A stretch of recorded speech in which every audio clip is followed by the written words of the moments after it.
ئازیزانی کورسات نیوز سڵاوتان لەبێ من زریان ڕەحمانم هەواڵ هەبووریەکانتان پێشکەشەکەم.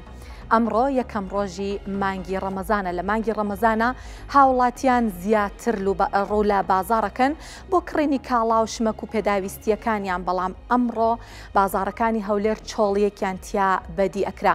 کاسبکارانی ژەڵێن هۆکارەکەی دواکەوتنی موچەیە.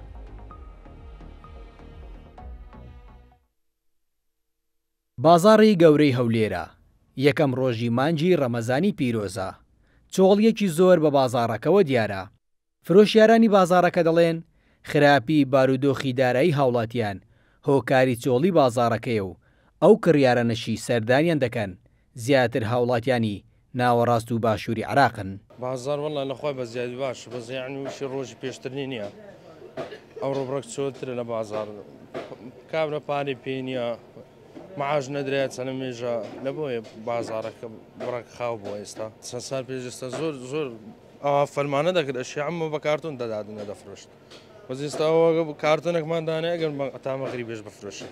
فەرمانبەران و کاسبکارانی بازاڕەکە لە چاوەڕوانی موچەدان تا بتوانن پێداویستەکانی ژیانیان دابین بکەن، بەتایبەت لە مانگی ڕەمەزاندا کە هاوڵاتیان خواستێکی زیاتریان بۆ کڕینی کاڵا و شتومەک هەیە.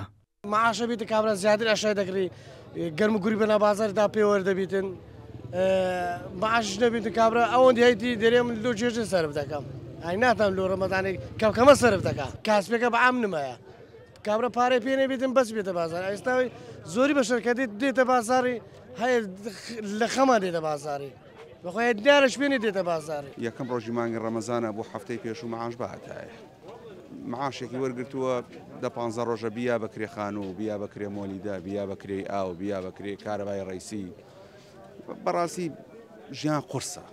لە کۆتایی هەفتەی ڕابردوو وەزارەتی دارایی هەرێم تەواوکردنی ڕێکارەکانی لیستی موچەی فەرمانبەران و ڕەوانەکردنی بۆ بەغدای ڕاگەیاند، بەڵام تاکو ئێستا دیار نییە کەی موچەی مانگی دوی فەرمانبەرانی هەرێم دابەش دەکرێت.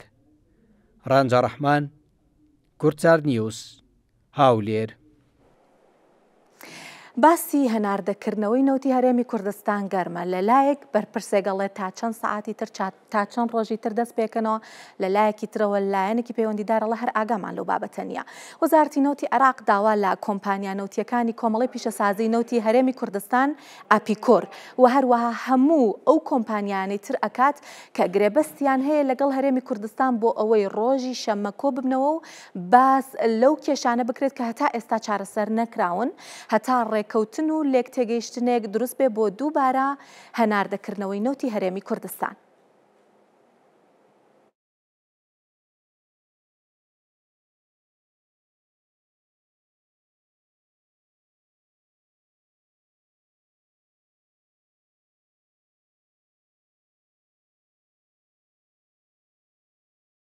بالێرە لە گرافیکێکە باسی هەناردەکردنەوەی نەوتی هەرێمی کوردستان تام بکەم ئەوەی کە چ لایەنێک چی ئەڵێ و لە کۆتاییشە لە دوای ئەم گرافیکە لەگەڵ میوانێکی زۆر باش گفتوگۆی زیاتر لەسەر ئەم بابەتە ئەکەین. بەڵێ وەزیری نەوتی عێراق ماوەی ڕابردوو باسی ئەوە کرد کە ماوەی ڕابردوو بە دیاریکراوی دوێنێ باسی لەوە کردوتی تا چەند سەعاتی داهاتوو هەناردەکردنەوەی نەوتی هەرێمی کوردستان دەست پێکاتەوە کە ئەمە زیاتر لە 24 سەعاتیشی بەسەرا ڕۆشت و هێشتا دەست نەکراوە بە هەناردەکردنەوەی نەوتی هەرێمی کوردستان. ئەڵێ بڕی 185,000 بەرمیل نەوت هەناردە ئەکەین، واتە بەم بڕا دەست پێ ئەکە. نەزانین کە لە هەموارەکە لە ڕێکەوتنەکانە باسی بڕێکی زیاتر کراوە، باسی 400,000 بەرمیل کراوە، بەڵام ئەڵێ بە 185,000 بەرمیل دەست پێ ئەەکەین کە 110,000 بەرمیلی بۆ ناوخۆی هەرێمی کوردستانە بەکارهێنانی ناوخۆی هەرێمی کوردستانە ئەو بڕێ کە ئەمێنێت هەناردەی ئەکەن و لە کۆتاییشە ئەڵێ بە لە بەرچاوگرتنی پشکمان لە ئۆپێک هەناردەکردنەوەی نەوت دەست پێ ئەکاتەوە، واتە ئەوەی کە نەوتی هەرێم عێراق لە ئۆپێکا بڕێکی تایبەتی بۆ دیاری کراوە، دڵنیایی داوە کە ئەم بڕێی هەرێمی کوردستان کە زیە ئەبێ بە نەوتی هەناردەکراوی عێراق نابێ بە بارگرانی بۆ سەر بازاڕەکانی جیهان و ناهێڵن کاریگەری لەسەر نرخینەوە دروست بکات، خۆیان ڕێک ئەخەنەوە لەگەڵ ئەو بڕەنەوتی کە بڕیارە لە هەرێمی کوردستانیشەوە هەناردە بکرێت. بەڵام لە بەرامبەرە ئاپیکۆر کۆمپانیاکانی هەناردەکاری نەوتی هەرێمی کوردستان ئەڵێن لەلایەن بەرپرسانی عێراقەوە پەیوەندیمان پێ نەکراوە بە کوردی و بە کورتی ئەڵێن ئاگامان لە هیچ نییە و لە لایەکترەوە ئەڵێن تا دڵنیایی وەرنەگرین لەبارەی شایستەدارەیەکانمان دەست پێ ناکەینەوە هاتن و ڕۆشتنێکی زۆر بووە کۆبوونەوەیەکی زۆر بووە یاسا هەموار کراوەتەوە بۆ ئەم بابەتە بەڵام ئەڵێن ئەبێ گەرانتیمان پێ بن کە ئەو بڕەپارەی لە ڕابردووە قەرزارمانن و ئەوەی لە داهاتووشا بڕیارە بماندنەوە گەرانتی بکرێت بە پێی وتەکانی وتەبێژی ئاپیکۆڕەڵێ زیاتر لە 1 ملیار دۆلار قەرزیان هەیە لای حکوومەتی هەرێمی کوردستان کاڵێن ئەمە بێ مسۆگەر بکرێت کە پێمان ئەدرێتەوە کۆمپانیاکانمان لە 160 بەرهەمێنانی نەوتی هەرێم پێک ئەهێنن واتە هەموو ئەو نەوتێک کە لە هەرێمی کوردستان بەرهەم دێت ئەو کێڵگە نەوتیانە و بیرە نەوتیانە لە 160 لای ئاپیکۆرە لە 140 ئەمێنێتەوە. سەبارەت بە کێشەکان تێکی بەرهەمهێنان و دەرهێنان یەکێک لە کێشەکان بوو ئەو ترێکە چارەسەر کراوە لە هەموارەکەیە 16 دۆلاری بۆ لەبەر چاوگیراوە بەڵام هێشتا پرسیاری زۆر هەیە لەم بارەوە کە حتمما لەگەڵ میوانە کەشمان گفتوگۆ لەسەرەوە بابەتاکەین قەرەبووی زیانەکان وەکووتمان وتەبێژی ئاپیکۆر کۆمپانیەکانی ئەو کۆمپانیانە کە لە هەرێمی کوردستان کارەکەنەڵێ بێ گەرانتی بکرێت ئەو بڕێکە قەرزارمانن زیاتر لە 1 ملیار دۆلارە و جۆری گرێبەستەکانیش هێشتا نیشانەی پرسیاری لەسەرەکە چۆن پێک هاتوون هەرێم و حکوومەتی ناون و لە ئەسڵا گرێبەستەکانی کۆمپانیەکان لەگەڵ هەرێم بە چێوەیەکە و بە پێی زانیاریەکانی ئەپیکۆر تا ئێستا بەهۆی ڕاگیرانی هەناردەی نەوتی هەرێمی کوردستانەوە 27.2 ملیار دۆلار زیانیان کەوتوانی زیانی ڕاگیرانی هەناردەی نەوت ئەو بڕەبووە کە باسمان کرد هەر سەبارەت بەم بابەتە لە هەولێرەوە بە شێوەی ڕاستەوخۆ مایلز کاگینز وتەبێژی ئاپیکۆر لەگەڵمانە زۆر بەخێر هاتن سەرەتامەوێ بۆ دەست پێ بکەم ئەمەوێ لە گفتوگۆکە پرسیارەکان زەق بکەم و باسیەوە ناکەم ڕێکارەکان چین بەڵام نزیکەی 2 ساڵە بە دیاریکراوی 23 مانگە هەناردەی نەوتی هەرێم وەستاوە چەندین جار ڕاگەیەندرا کە هەرێم و بەغا گەیشتونەتە ڕێکەوتون تورکیاش ڕەزامەندی پیشانداوە سەبارەت بەم بابەتە بەڵام دوای ئەم هەموو دانیشتن و کۆبوونەوە دوای هەموارکردنەوەی یاسایەک ئێستا چاوەڕێ ئەکرانەوتی هەرێم هەناردە بکرێتەوە بەڵام کۆمپانیاکان هەمان قسەی پێشووتر دووباراکەنەوە ئەڵێن ئاگان لە هیچ نییە هەمان مەسەجی پێشوو ئەنێرنەوە بەڕاستی ئاگاتان لە هیچ نییە و ئایا بەڕاستی بەشداریتان پێ نەکراوە لە کۆبوونەوەکانە؟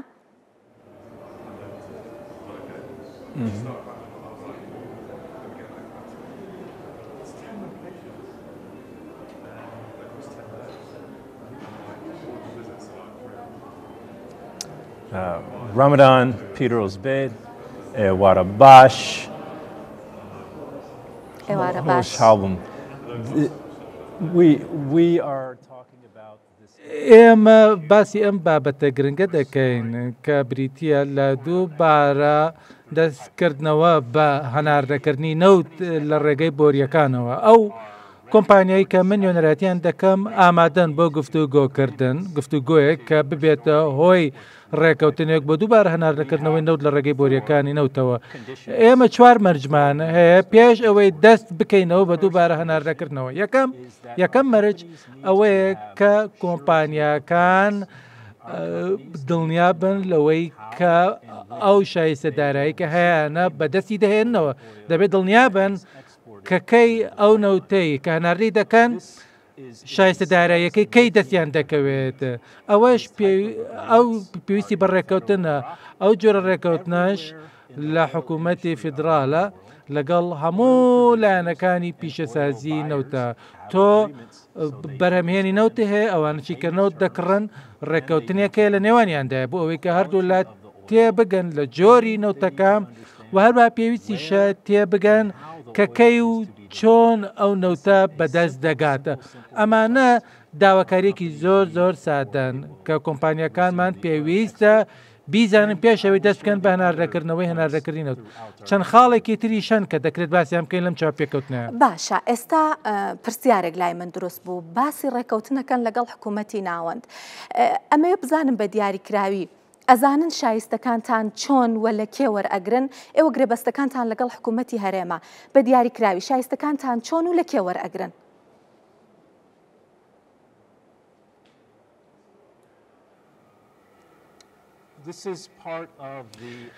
ئەمەش بەشێکە لەو ڕێککەوتنەی کە ئێمە پێویستمان پێێتی کۆمپانیەکانی ئێمە بانگێش کراون بۆ دانیشتنێک یا بۆ دیدارێک لەگەڵ وەزارەتی نەوت لە بەغداد و لە هەرێمی کوردستانیشتەوە لە هەرێمی کوردستانی شوێنێنەرێک دەچێت کە لە وەزارەتی سەرچاوی سامانە سروشتیەکانەوە دەڕوات هیوادارین ئەو دیدارە بێتە هۆی دۆزینەوەی کۆمەڵە چارەسەرێکی ڕاستەقینە ئێمە دەمانەوێت دەو گفتوگویان لەگەڵ بەغدادا بکەین بۆ ئەوەی کە پلانێکی لێ بکەوێتەوە بۆ گەیشتن بە ڕێککەوتنامەیەکی نووسراو بۆ ئەوەی کە بزانی چۆن کۆمپانیەکان شایستە داراییەکانیان وەردەگرن و چۆن دڵنیا دەکرێنە لەوەی کە کۆمپانیەکان شایستە دارەکانی خۆیان وەردەگرن لە داهاتوودا بەتایبەتی ئەو شایستە دارایانەی ڕابردوومان کە کۆمپانیەکانمان 1 میلیارد دۆلار شایستەی داراییانە هەیە بەتایبەتی لە ساڵی 2023دا و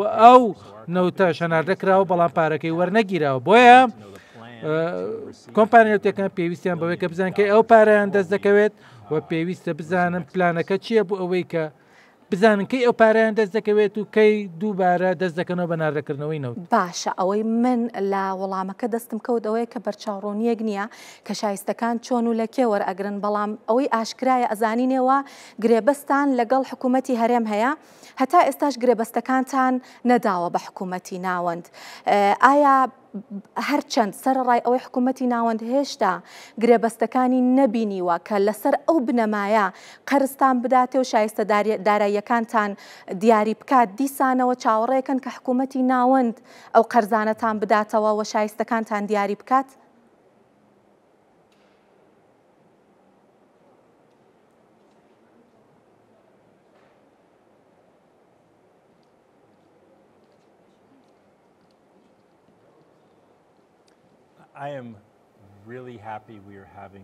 لە ڕاستیدا من زۆر خۆشحاڵم کە ئەم شەو ئەو گفتوگوێ دەکەن دەمەوێت بینەرانت بزانن کە جیاوازیەکە هەیە لە نێوان گرێبەستەکان و ڕێککەوتنەکاندا کۆمپانیەکان ئێمە کە کۆمپانیای نێودەوڵەتن گرێبەستێکی شەراکەتیان لەگەڵ حکوومەتی هەرێمی کوردستاندا هەیە ئەو گرێبەستانەشی بە یاسای ئینگلیزی پشتیوانی کراون بەپێ ئەو گرێبەستە و کۆنتراکتە کۆمپانیا نەوتیەکان دەسەڵاتی ئەویان هەیە یا گرێبەستەکە دەسەڵاتی ئەویاندا بە کۆمپانیەکان نەوت بەرهەم بێنن لە هەرێمی کوردستان و لە هەمان کاتیشدا مافی ئەویان هەیە نەوتەکە بفرۆشن جیاوازی نێوان گرێبەستەکان و ئەو شتانەی کە پێی دەوترێت ڕێککەوتن ئەوە ئەتوانین لێرەدا بڵین دۆکومنتێک هەیە کە لە سێ یان چوار لاپەڕە پێک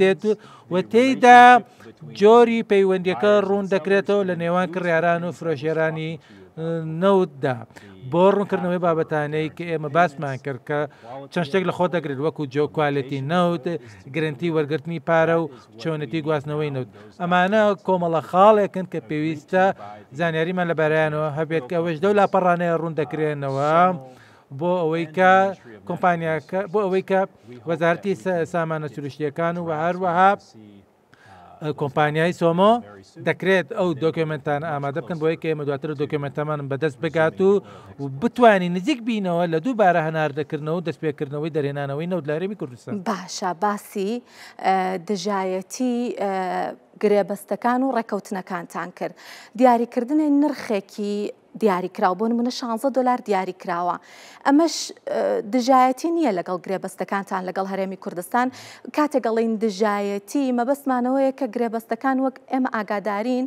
پرۆداکشن شێرینگ پرۆداکتە لەسەر بنەمای هاوبەشیکردن لە بەرهەمەکان کەوایە ئەگەر وا بێت نرخی نەوت بەرز ببێتەوە شایستی ئێوەش بەرز بێتەوە و بەعکسەوە ئێستا ئەم 16 دلارە ئایا دیاری کراوە دژایەتی هەیە یان ناوە ئێوە ڕازین بە ئەم 16 دلارە کە بۆتان دیاری کراوە؟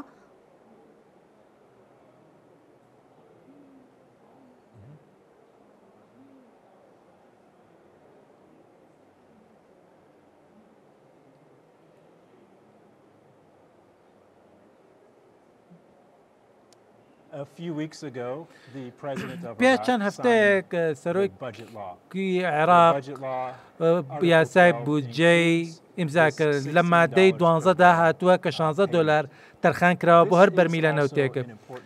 ئەمەش بەشێکی زۆر گرنگە لە ئەو نیگەرانیانەی کە لای کۆمپانیا نەوتیە نێودەوڵەتیەکان یاخود ئەپیکۆر هەیەە. ئێمە دەمانەوێت دڵنیا بین لەوەی کە ئێمە قەرەبوو دەکرێنەوە بۆ ئەو نەوتەی کە هەناردەکراوە لە ڕابردوودا و لە عێراق چۆتە دەرەوە لە ڕێگەی بۆریەکانی تورکیاوە.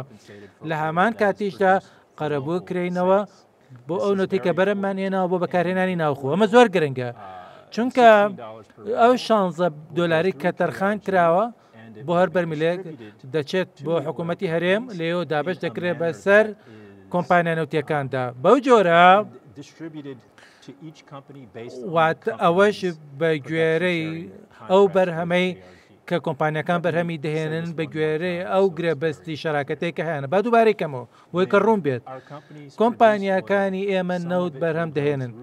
هەندێکی لە ڕێگەی بۆری و هەناردە دەکرێت و هەندێک لە کۆمپانیەکانیش نەوت بەرهەم دەهێنن بۆ بەکارهێنانی ناوخۆی. خەرجی بەرهەمێنانی نەوت هاوشێوەیە بەبێ ئەوەی کە بە چاوپۆشین لەوەی کە ئەو نەوتە بۆ ناوخۆیە بۆ دەرەوە. ئێمە دەمانەوێت دڵنیا بین لەوەی کە کۆمپانیەکانمان قەرەبوو دەکرێنەوە و ئەوەش بە پشتبەستن بە یاسای بودجەکە ئیمزاکراوە لەم دوایە. مایلز ئەمەوێ ئەم پرسیارە بکەم ئایا ئێوە ئاگادارن لە ڕێکەوتنەکەی نێوان حکوومەتی هەرێم و حکوومەتی ناوەند چی لە بەرچاوگیراوە وەک پێدانی شایستەکان و قەرزەکانی ئێوە؟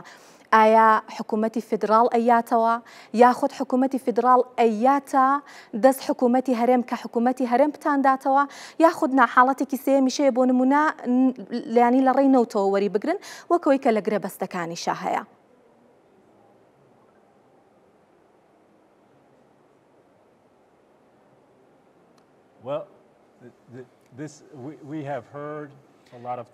ئێمە قسەی زۆرمان بیستوە تاکو ئێستا لێدوانی زۆر لە بەغدادەوە دەرچوونە ئەوەی کە ئێمە لە ئێستادا دەمانەوێت بیبینین بریتە لە ڕێککەوتن نامەیەکی نووسراوە پارچە کاغەزێک کە ڕێککەوتنێک تێدا نووسرا بێت و لە خوارەوە ئێمزای بکەین. ئەو کات ئێمە دەزانین کە ئایا دڵنیایی هەیە بۆ ئەوەی کە کۆمپانیەکان مەپارەکانی وەردەگرن یانە. بۆیە ئەم ئەفتەیە یاخودە و دیداریکە لەم ئەفتەیەدا لە بەغدا ئەنجام دەدرێت زۆر گرنگە. سەرۆک وەزیران بە هەمەشی ئاسوودانی کۆمەڵک لە دوانی هەبوو کە بیسمان و هەروەها مارکۆ ڕۆبیە کە وەزیری دەرەوەی ئەمریکا قسەی کردو هەردووکیان وتیان کە پێویستمان بەوەیە کە بە زووترین کات لە ڕێگەی بۆریەکانەوە نەوتە ناردە بکەین. بەو شێوەیە ئابووری هەموو عێراق بەهێزتر دەبێت. من ئەمەوێ نیشانەی پرسیار بخەمە خاڵێکی تری ڕێکەوتنەکان کە لەم ماوەیە کراوە. لە ماوەی 23 مانگی ڕابردووەوە بەرهێنان لە کێڵگەکان نەکراوە، بیری نەوتی نوێ لێ نەدراوە و توانای بەرهەمهێنان لە هەرێم دیاری کراوە. بەڵام لە ڕێکەوتنەکانە باسی 400,000 بەرمیل لە یاسای بودجەیە کراوە بە دیاریکراوی. ئێمە شەممان نەزانین کە توانای بەرهەمهێنانی کێڵگەکان لە ئێستاە لەوانەیە 320,000 330,000 تێنەپەڕێنێ. ئایا ئەتوانن بگەنەوە ئاستەکە دیاری کراوەواتە 400,000 بەرمیلەکە و چەند کاتتان پێویستە بۆی بگەنەوە ئاستە؟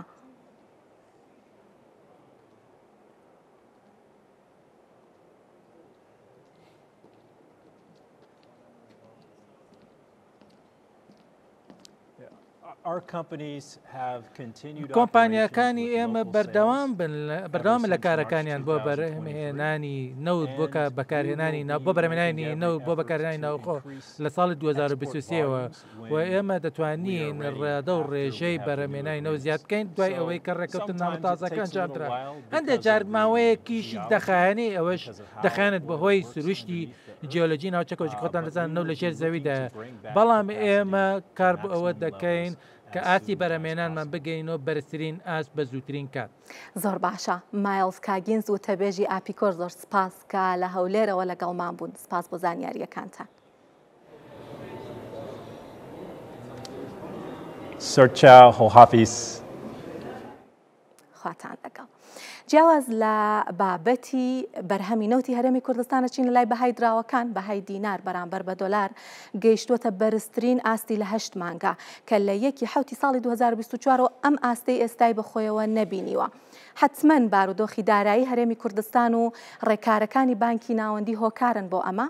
علی علاقیش ئەمڕۆ وتوویەتی بۆ کۆنتترۆڵی فرۆشتنی دۆلار لە عێراق یەکێکن لە باشترین وڵاتەکانی جیهان کۆنتترۆڵی فرۆشتنی دۆلار هاوسەنگی نێوان خواست و خستنە ڕوو کۆنتترۆل ئەکا کە دیارە عێراق لە ئاستێکی باشە کۆنتترۆلی کردو بێگومان هاتنی مانگی ڕەمەزان و کەمبوونەوەی خواست لەسەر دۆلاریش کاریگەری لەسەر ئەم بەهێزبوونەی دینار هەیە ئەمڕۆ لە بازارەکانی عێراق و هەرێمی کوردستان $100 بە 147,850 دینار مامەڵەی پێوەکراوە وتمان لە مانگی حوتەوە ئاستی بەخۆیەوە نبینیوە 100 پاون بە $125.75 بووە کە بەرامبەر بە دیناری 100 پاون بە 182,550 دینار مامەڵی پێوەکراوە 100 یۆرۆ بە $103.73 و 100 یۆرۆ بەرامبەر بە دینار بە 153,000 دینار مامەڵی پێوەکراوە دینار بەرز بۆتەوە بەرامبەر بەم دراوانە بەهای سەد لیرەی تورکی بە 4,000 دینارە و سەبارەت بە تمەنیش $100 لە ئێران و تارانی پایتەخت بە 9,280,000 تمەنە و 100,000 تمەنی ئێرانیش بە 1,600 دینار مامەڵی پێواکرە سەبارەت بە زێر دابەزینێکی باشی تۆمار کردووە یەکێک لە هۆکارەکانی دابەزینی زێر بەرزبوونەوەی دۆلارە گەر بمەوێ باسی هۆکاری بەرزبوونەوەی دۆلار بکەم ئەبێ بڵێم گرێبەستە دواخراوەکانی پشکەکانی ئەمریکا بەرز بۆتەوە ئەوە ئاماژەیەکە بۆ بەرزبوونەوەی پێنوێنیەکانی بۆرسا و ئەدای باشی ئابووری کە ئەمە خۆی ئەبێتە هۆی ئەوەی کە ئەگەری بەرزکردنەوەی ڕێژەی سوود زیاتر ببێت لەلایەکی تریشەوە بێتە هۆی ڕاکێشانی و بەرهێنەران و بەرزبوونەوەی خواست بۆ دۆلار کە ئەمەش دیسان کاریگەری ئەرێنی لەسەر دۆلار دروست دەکات ئۆنسەیەک زێر ئەمڕۆ لە بازاڕەکانی جیهان بە $2,850 مامەڵەی پێوەکرا سەبارەت بە نەوتیش نرخەکەی دابەزیوە هۆکارەکەی ئەگەری پەرەسەندنی ناسەقامگیریە جیۆپۆلیتیکیەکان و نادڵنیایی ئابووریە بە دیاریکراوی دابەزینی نرخی نەوت لە دوای ئەو دەمەقاڵەیە ڕوویداکە لە نێوان ترامپ و زیلنسکی دروست بوو ترسێکی لە بازارە دروست کردووە لەوەی کە جەنگی ئۆکراین و رووسیا ئەگەر پەرە نەسێنێ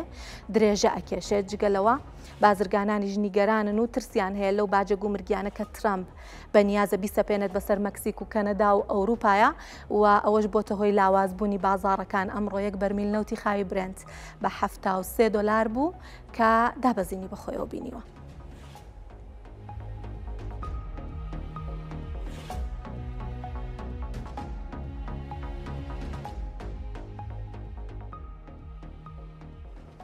هەر تایبەت بە باسی بەرزبوونەوەی بەهای دینار بەرامبەر بە دۆلار ئەمڕۆ کە وتمان بەرزترین ئاستی لە 8 مانگا تۆمار کردو پەیامنێرمان قارەمان جەوهەر چۆتە بازاڕی هەولێر و پرسیاری لە هۆکارەکانی و بەرزبوونەوەی کردووە بە بینەر بین بزین هاوڵاتیان لەم بارەیەواڵەن چی.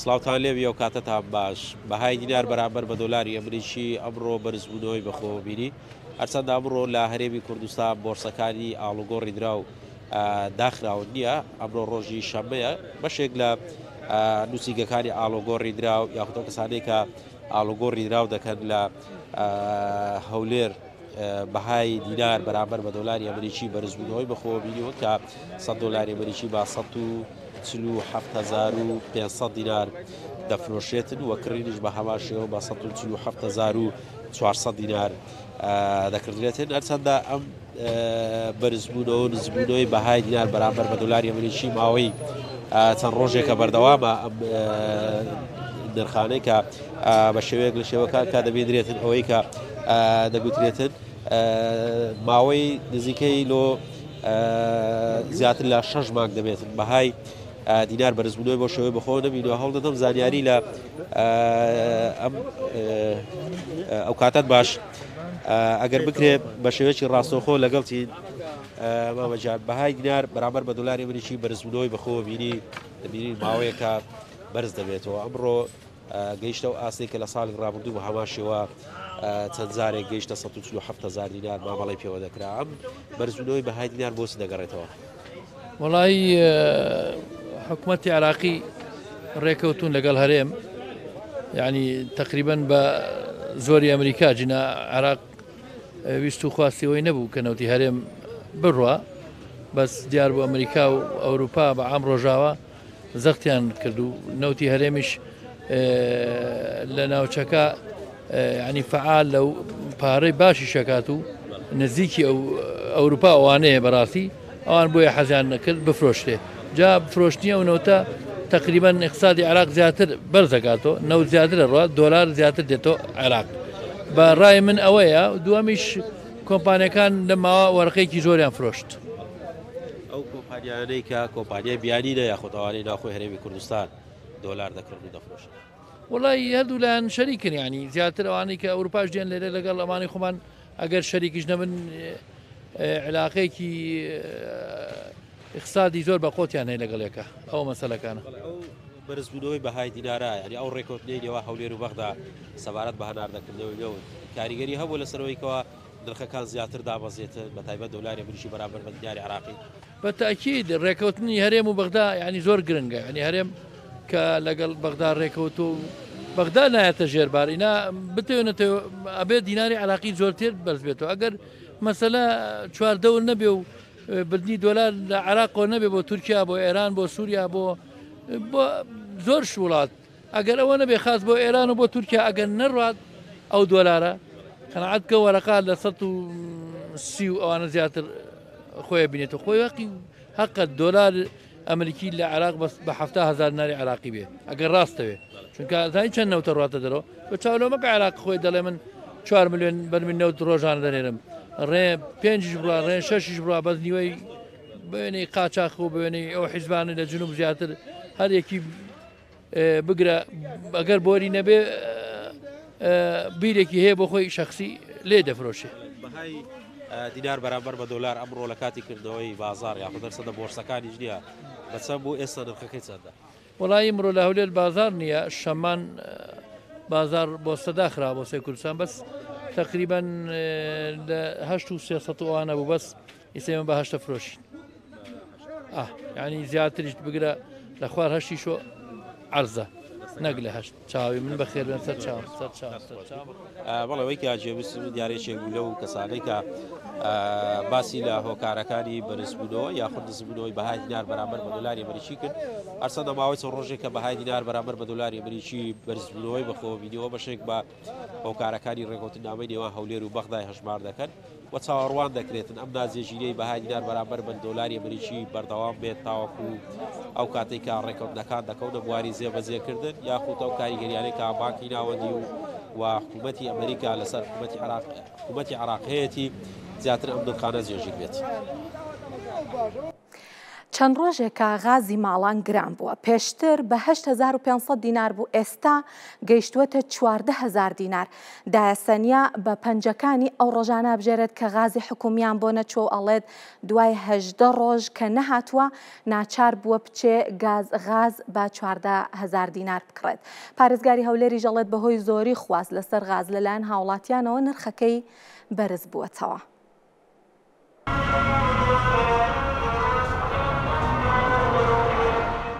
نرخی غازی ماڵەن لە شاری هەولێر بەرز بۆتەوە و نرخی یەک بتڵ غاز لە 8,500 دینارەوە بۆتە نزیکەی 15,000 دینار. ئەو ڕۆژ 15 ڕۆژە نهات چاوەڕێ نەغاز ئەوشتینە بە گرا کڕیمانەوە. دائەسەنیە ماوەی 18 ڕۆژە چاوەڕێی هاتنی غازی حکومی دەکات و 2 ڕۆژبەر لە ئێستا بە ناچاری غازی بازرگانی کڕیوە بە 14,000 دینار و دەڵێت چیتر ناتوانین بەو نرخەگرانە غاز بکڕین. قەدەرێک بوویتە قات و قوتی دەرێ گرام بۆ غاز درەنگدی مارە بتلەقمان دەداتی ئەلان 15 ڕۆژەکە تێپەر بووە نەهات وا بۆ 20 ڕۆژێشتا نهاتی هاوە چاوەڕێ نەگە بێ و ئەگەر نێژەوە دەی بچین بە گرام بکڕن 14,000 بەهۆنتە پایدە لە سمێنێت تاوارە زەڵام دەستەیشێ بە 15,000 بەدەستشی ناکەی بە 10,000 بەدەست ناکەی بە 7 ناسنەیش ئەلی 14,000 کو پایدە بەڵام گران داواکاریمە هیچ نیە ئەمە چ بکەینمە ئەو غازەکە و گران بۆ خەتای نازم بە خەتای چیە. پارێزگاری هەولێریش دەڵێت هۆکاری بەرزبوونەوەی نرخی غازی ماڵان بۆ زۆربوونی خواست لەسەری دەگەڕێتەوە و لیژنەکانیش چاودێری نرخەکە دەکەن و ڕێگا نادەن نرخ دەستکاری بکرێت. ئەو یەک دوو ڕۆژەی خواستەکە زیاتر بۆ هیچ گرفتێکمان نییە کە ببتە هۆکاری ئەوەی نرخی غاز بەرز ببێتەوە ئەو بەکارهینانەی ئەو یەک دوو ڕۆژێک کە خەڵک تۆزێک ئەوەتر بووە ڕەنگەوە تەئسیری کردی. ڕۆژانە شاری هەولێر پێویستی بە زیاتر لە 400 تۆن غازی شل هەیە بەڵام حکوومەتی هەرێمی کوردستان لە توانایدا هەیە ڕۆژانە 300 تۆن غاز دابین بکات. لەگەڵ نزیکبوونەوە لە مانجی ڕەمەزانی پیرۆز و دەستپێکی مانجی ڕەمەزان نرخی غازی ماڵان بە شێوەیەکی بەرچاو بەرز بۆتەوە کە ئەمەش نیگەرانی و ناڕەزایەتی لای هاوڵاتیانی شاری هەولێر دروست کردووە. بڕیار محەممەد، کورسات نیوز، هەولێر. با لە هەولێرەوە بچینە بازاڕی کریپتۆکەرەنسیەکان نرخی بتکۆین لە یەک ڕۆژە لە 108 دابەزیوە ئەو دابەزینەش وای کردووە ترسێکی گەورە لە بازاڕا دروست ببێت بە جۆرێک کە تەنیا لە ماوەی 5 ڕۆژی ڕابردووە پێشبینیەکان بۆ بەرزبوونەوەی نرخی ئەو دراوە 18,000 دلار کەمی کردووە و ئێستا گرە لەسەر دابەزینی بۆ 62,000 دلار ئەکرێت. پێشتر پێشبینی ئەکرا تا پێش ساڵی 2026 بە ئەگەری لە 155 بتکۆین بگاتە 150,000 دلار، بەڵام دوای ئەم دابەزینانە ئەو ئەگەرە بۆ کەمتر لە 129 کەمی کردەوە تا کەمتر لە 129 ئەگەری هەیە ئەو نرخە بەخۆیەوە ببینێت. بڕیارە هەینی داهاتوو کۆڕبەندی کریپتۆ لە کۆشکی سپی بەڕێوە بچێت. دۆناڵد ترامپیش میوانداری ئەو کۆڕبەندە ئاکات. ئەوەش هەواڵێکی گرنگە بۆ ئەو بازاڕا ببزانین کە ئەم پشتگیریانەی ترامپ ئەتوانێت ببێتە فریاد ڕەسی بتکۆین یاخودنا.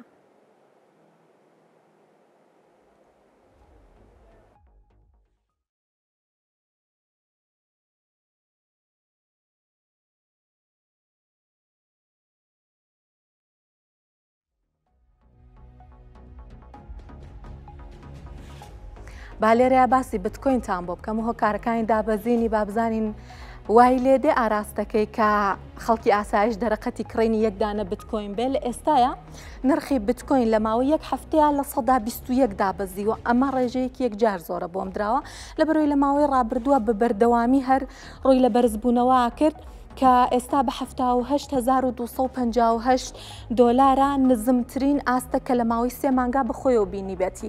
بەهای بازاڕی بتکۆین لە 21/2/2025 هەر ئەم مانگا کە تێمان پەڕاند 1.9 تریلیۆن دلار بوو و لە کۆتایی ئاخر ڕۆژی مانگی دووشە بە 1.55 تریلیۆن دلار بوو. دابەزینێکی زۆری بەخۆیەوە بینیوە. بەهۆی ئەم دابەزینانەی بتکۆینەوە 3,680 ملیۆن دلاری بازرگانان سفر بووەتەوە، قەبارەیەکی زۆر بەرچاوە و بەهۆیەوە 216,516 بازرگان زیانیان بەرکەوتووە و ئەمە پێمانەڵێت کە حتمەن کریپتۆکەرەنسیان کانیش لە مەترسیان و ئەگەری هەیە کە ڕوبەڕووی زیان ببنەوە ئەویش بە قەبارەی گەورە. بازانیاری زیاتر هەر لەسەر ئەم بابەتە وەربگرین.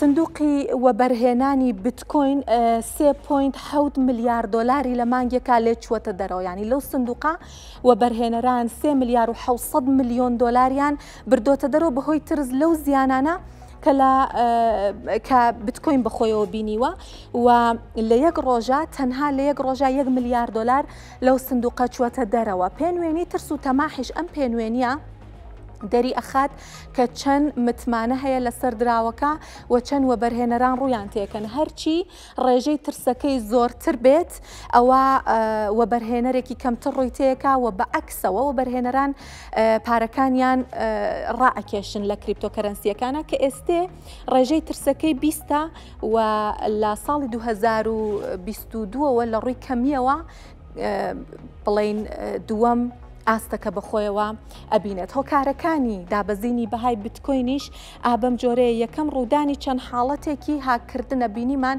هەر بە تەنها ئەکسچێنجی بایبیت 1 ملیار و 500 ملیۆن دلاری لێ دزرا هاکرا و ئەمە بەبیری وەبەرهێنەرانی هێنایەوە کە بترسن لەو پارەی کە لە بتکۆین ناخەواندویانەوە بە تەمان وەبەرهێنانێکی دڵنیاش بێ بۆیان و هۆکارێکی تر فرۆشتنی بەلێشاوی مێمکۆینەکانەکە ئەمەش دیسان و کاریگەری لەسەر نرخی بتکۆین دروست کردووەوە دای بەزاندووە هەرچی وەبەرهێنەرێکی زیاتر لە بازاڕی کریپتۆکەرەنسی بچێتە دەرەوە حتمەن کاریگەری لەسەر دراوەکان و بە تایبەتی بتکۆینیش دروستەکە. سیاسەتی باجی ترامپ ئەبینین کە باج ینی لەلایەن ترامپەوە باجی گومرگی بە بەردەوامی ئەخرێتە سەر وڵاتان.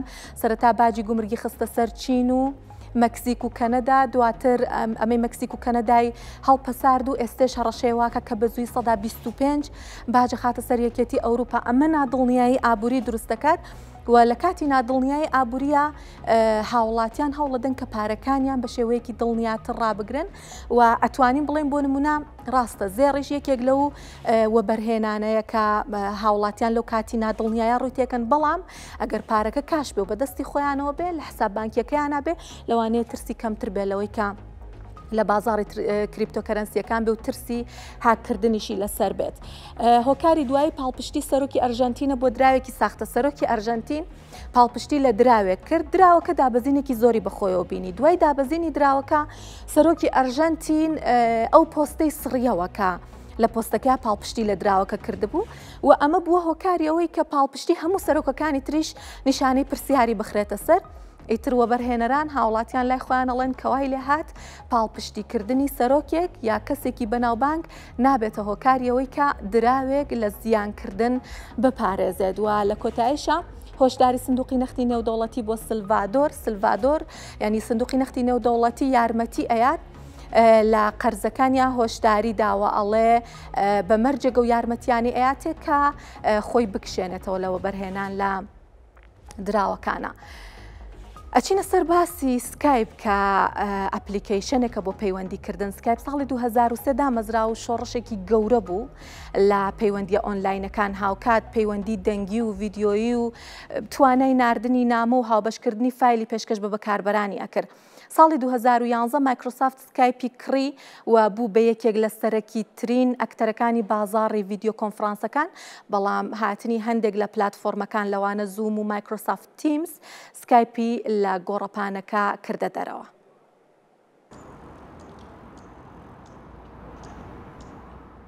مایکرۆسۆفت بڕیاری داوە بەرنامەی سکایپ دابخات. سکایپ شێوەی پەیوەندیەکانی لە سەرانسەری جیهان گۆڕیوە و زیاتر لە 2 دەیە کاری پێدەکرێت. مایکرۆسۆفت دەڵێت کوژاندنەوەی سکایپ یارمەتیمان دەدات زیاتر سەرنج بخەینە سەر خزمەتگوزاری پەیوەندیەکان لە پلاتفۆرمی تیمز. ئەو بەرنامەیە لە ساڵی 2023 دامەزرا و بە خێرایی گۆڕانکاری لە پیشەسازی پەیوەندیەکان کرد. لە ساڵی 2000ەوە سەدان ملیۆن بەکاربەر ڕوویان لەو ئەپلیکیشنە کرد. بەڵام لەم ساڵانی دوایی و بەهۆی هاتنی هەندێک بەرنامە کە ژینگەیەکی ئاسانتریان هەبوو لە ڕووی ئەمنیشەوە باوەڕپێکراوتر بوون، لەوانە زووم و سلاک سکایپیان خستە بارودۆخێکی کێبڕکەی سەختەوە و گەورەترین هۆکاری پاشەکشی سکایپەوە بوو کە تەکنۆلۆژیاکەی بە تایبەتی بۆ مۆبایلی زیرەک دروست نەکرابوو. کاتی بڵاوبوونەوەی پەتای کۆرۆنا کارمەندانی زۆربەی کۆمپانیا و فەرمانگەکان لە ماڵەوە کاریان دەکرد و بۆ هۆیشەوە پەیوەندی ئۆنلاینەکان پەریان سەند و مایکرۆسۆفتیش هەوڵیدا تیمز بکات بە ئەپلیکیشنی سەرەکی ئەو بەکاربەرانەی کە سەردەمانێک بەکاربەری سەرەکی سکایپ بوون و وەک ئاسانکاریەک بۆ گواستنەوەیان بەکاربەران دەتوانن بە هەمان ئەو زانیاریانەی سکایپەکەیان لەوانە چاتەکان و هاوڕەکانیان بڕۆنە تیمز و لە پەیوەندیەکانی پێشوویاندا نەبڕێن. هەندێک لە پسپۆڕان پێیان وایە سکایپ نمونەیە کە لە کۆمەڵێک خراپی بەڕێوەبردنەکانی مایکرۆسۆفت و ئەویش بە چارەنووسی ئینتەرنێت ئەکسپلۆرەر و ویندۆز فۆن دووچار بووە. هەرچەندە کۆمپانیەکانی تری تەکنەلۆژیاش هەوڵی ناسەرکەوتویان لەگەڵ بەرنامەکانی پەیوەندی هەبووە، لەوانە گوگل کە چەند جار هەوڵی داوە بەرنامەکانی هانگزاوت و دووە و بخاتە بەردەستی بەکاربەران. مایکرۆسۆفت خۆی دەجێتەوە لە خستنەڕووی دوایین ئامارەکانی پێوەست بە سکایپ و ڕاشی گەیاندووە کە هیچ کارمەندێک بەهۆی داخرانی سکایپەوە دوور ناخرێتەوە و جەخت لەوەش دەکاتەوە کە تیمز لە ئێستایا مانگانە نزیکەی 320 ملیۆن بەکاربەری چالاکی هەیە. ساڵی 2011 مایکرۆسۆفت بۆ کڕینی سکایپ نرخێکی زیاتر لە گوگل و فەیسبووکی پێشنیار کرد و توانی بە بەهای 8 ملیار و 500 ملیۆن دلار سکایپ کرێتەوە. لەو کاتەدا مانگانە نزیکەی 150 ملیۆن بەکاربەری هەبوو، بەڵام هەتا ساڵی 2020 ژمارەیان بەردەوام کەمی کردووە. مایکرۆسۆفت دەڵێت سکایپ بەشێکی دانەبراوە و حاشا هەڵنەگر بووە لە داڕشتنەوەی پەیوەندی سەردەمیانە و شانازی دەکەین کە بەشێک بووین لەو سەفەرە.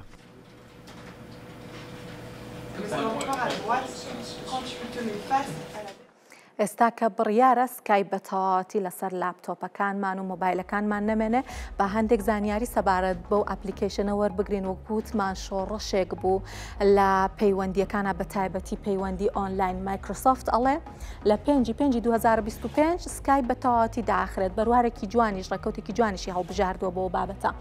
بەکاربەرانی ئەخرێنە سەر مایکرۆسۆفت تیمز. سکایپ کە دائەخرێت مایکرۆسۆفت بۆ ئەوەی کە بەکاربەرانی ڕوو نەکەنە کۆمپانیاکانی تر و هەر لە مایکرۆسۆفت بمێنەوە پێشنیاری کردووە کە تیمز بەکاربێنن و بۆ ئەمەش ئاسانکاری کردووە. ئەڵێ بە هەموو ناوەکانەوە کە هەتە بە هەموو چاتەکانتەوە بە هەرچی لە سکایپ هەت بوو ئەتوانی بگوازیتەوە بۆ تیمز و لەمە بەدوا تیمز بەکاربێنی بەبێ ئەوەی کە لە پەیوەندیەکانت کە لە سکایپ هەت بووە دا ببڕی تەمەنی سکایپیش وەکو ئەیبینین 22 ساڵ بۆ 22 ساڵ خزمەتی بە بەکارهێنەرانی کردووە.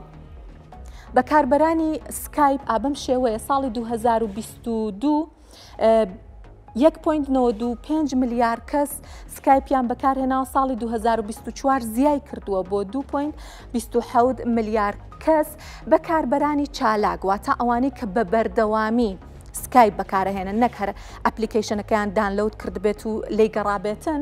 مانگانە 300 میلیۆن کەسن و ڕۆژانە 40 میلیۆن کەسن، لەمەش زیاتر بووە، بەڵام بەهۆیەوەی کە ڕکابەری بۆ پێیا بووە دابەزینی بەخۆیەوە بینیوە. زۆرترین بەکاربەران لە ڕووی تەمەنەوە کە سکایپیان بەکارهێنا بێت 25 ساڵ بۆ 34 ساڵ بوون، واتە گەنجەکان زۆرترین ڕێژیان بۆ خۆیان داگیر کردو کە لە سەدا 33.34 بەکاربەرانی لەو تەمەنەیە بوون. زانیاری زیاترمان هەبێ بەڵێ سەبارەت بە جوگرافیا، ئەو جوگرافیانە ئەو وڵاتانە کە سکایپیان تیا بەکار هاتووە. ئەمریکا لە ڕیزبەندی یەکەمایە 32 میلیۆن کەس لە ئەمریکا لە ساڵی 2024 سکایپیان بەکارهێناوە. بەریتانیا لە ڕیزبەندی دووەمە بە جیاوازێکی یەکجار زۆرەوە. ئەمریکا جیاوازێکی زۆری هەیە لەگەڵ وڵاتەکانی تر وە لە ڕیزبەندی یەکەمایە. بەریتانیا 6.7 میلیۆن کەس لە ساڵی 2024 سکایپی بەکارهێناوە. هندستان لە ڕیزبەندی سێمایە 3.1 میلیۆن کەس سکایپیان بەکارهێناوە. لە کەنەدا کە لە ڕیزبەندی چوارەمایە 2.8 میلیۆن کەس ساڵی 2024 سکایپیان بەکارهێناوە. لە کۆتایشە ئوسترالیا لە ڕیزبەندی پێنجەمایە کە 1.6 میلیۆن کەس بەکارهێنا. حتمما وڵاتانی تریشان، بەڵام ئەمە 5 سەرەکی ترین وڵاتن. ژماری کارمەندانی سکایپیش 10,000 کەسن کە مایکرۆسۆفت ئەڵێ بەهۆی لابردن و داخرانی سکایپەوە هیچ کام لەمانە کارەکانیان لەدەستنایەن و دوور ناخرێنەوە. ینی لە ڕووی پشکی بازارەوە، لە ڕووی پێگەی بازارەوە، بازاری ڤیددیۆ کۆنفرانسەکان سکایپ لە سەدا 13.41 بۆ خۆی تەرخان کردووە کە قەبارێکی باشە، هەرچەند وەگوتم پێشتر باشتریش بوو، بەڵام دواتر بەهۆی ڕکابەرەکانی وەکو زووم وەکو تیمز دابەزینی بخۆیەوە بینی. داهاتی سکایپیش ساڵی 2013 جیاوازیەکەی ببینن، ئەزانین بۆچی کە مایکرۆسافت بڕیاری داوە کە سکایپ دابخات. ساڵی 2013 722 ملیۆن دلار بە سکایپ داهاتی هەبووە و ساڵی 2022 بۆ 184.3 میلیۆن دلار کەمی کردووە. دابەزینێکی زۆرە و مایکرۆسۆفت پێی باشترە کە دایخانێک بەردەوام بێ لەگەڵی لە 174.5 لە ماوەی ئەو چند ساڵەیە داهاتی سکایپ دابەزینی تۆمار کردووە. گەر زانیاری ترمان هەبێت ئەمە دوا زانیاریمان بوو، بەڵام ئەچینە لای بابەتێکی سەرنجڕاکێشی دیکە. حتمما بیر لەواکەینەوە کە وڵاتان زێر ئەکڕن، بە تایبەتی قاڵبی زێر لەکوێ ڕای ئەگرن. بەشێک لە یەدەگی زێڕی ئەمریکا لە شوێنێک لە ویلایەتی کنتاکی ڕاگیراوە کە پێی ئەڵێن فۆرتناکس. فۆرتناکس لە ساڵی 1970 بووە بە شوێنی یەدەگی زێڕی ئەمریکا، بەڵام ئێستا بووە بە باسی گەرمی میدیاکان و هۆکارەکە شێوەیە کە ئیلۆن ماسک لە ماڵپەڕی تایبەتی خۆی لە ئێکس وتوێتی کێ ئەڵێ ئەو زێڕی فۆرتناکس ئەسەن لە جێی خۆی ماوە و نەدەزراوە، واڵت پێویستە کە لەوە دڵنیا ببینەوە. ترامپیش وتوێتی ماسک ئەچێت و لەوە دڵنیا بێتەوە کە ئەو زێڕە هێشتا لە شوێنی خۆیەتی بۆ ئەوەی بزانن فۆرتماکس ئەسڵەن کوێیە و تا ئێستا چەند کەس توانیویانە سەردانی بکەن بە بینەری راپۆرتێک بین. فۆرتناکس ئەو شوێنەی کە زۆرترین یەدەگی زێڕی ئەمریکای تێدایە و لە ئێستادا بۆتە مۆتەکەی مێشکی دۆناڵد ترامپ و دەیەوێت بزانێت کە ئایا ئەو زێڕەی کە تێدا باز دەکرێت بوونی هەیە یاخود نا. سەرۆکی ئەمریکا دەڵێت سەردانی فۆرتناکس بە ئیلۆن ماسک پێدراوە کە شوێنی هەڵگرتنی یەدەگی زێڕی ئەمریکایە لە ویلایەتی کنتاکی بۆ ئەوەی دڵنیا ببنەوە هێشتا زێڕی تێدایە.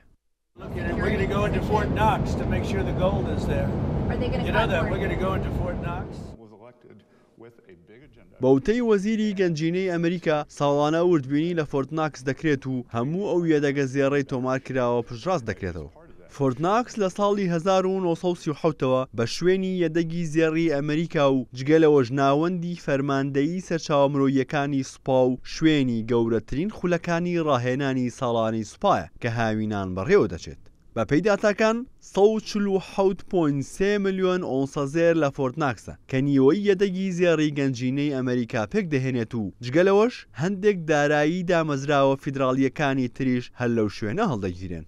بە گوێرەی راپۆرتی فۆربس بەهای ئەو زیێڕەی لە فۆرتناکسە نزیکەی 436 میلیارد دۆلارە، بەڵام حکوومەتی ئەمریکا ڕایگەاندووە کە تەنها 6 میلیارد دۆلار زیێڕی لێیە. فۆرتناکس لە ڕووی ئەمنیەوە زۆر بەهێزە و هیچ کەسێک تا ئێستا زانیاری وردی لەسەر شوێنەکە نییە. بەشێک لەوانەی کە سەردانیشان کردووە دواتر نەیانتوانیوە باسی بکەن. هەتا ئێستا تەنها 3 جار ڕێگە درراوە سەردانی فۆرتناکس بکرێت. فرانکلین ڕۆزڤێلت تەنها سەرۆکی ئەمریکا بووە کە توانیوێتی بچێتە ئەو شوێنە و ساڵی 1943 سەردانی کردووە. ساڵی 1974 ڕۆژنامەنووسان و ئەندامانی کۆنگرێس سەردانیان کرد. ساڵی 2007 وەزیری گەنجینەی ئەو کات و حاکمی ویلایەتی کنتاکی و ئەندامانی کۆنگرێس چوونە فۆرتناکس. هۆکاری سەرەکی سەردانی ماسک بۆ فۆرتناکس دڵنیابوونەوە لە بوونی زیێڕە لەو شوێنە. ماسک لە ماڵپەڕی تایبەتی خۆی لە ئێکس بڵاوی کردوێتەوە کێ دەڵێت کە زیێڕەکەی فۆرتناکس نەتزراوە. ڕەنگە هێشتا هەبێت بەڵام لەوانەشە نەبێت. ئەو زیێڕە هی گەلی ئەمریکایە، دەمانەوێت بزانین هێشتا هەیە یاخود نە.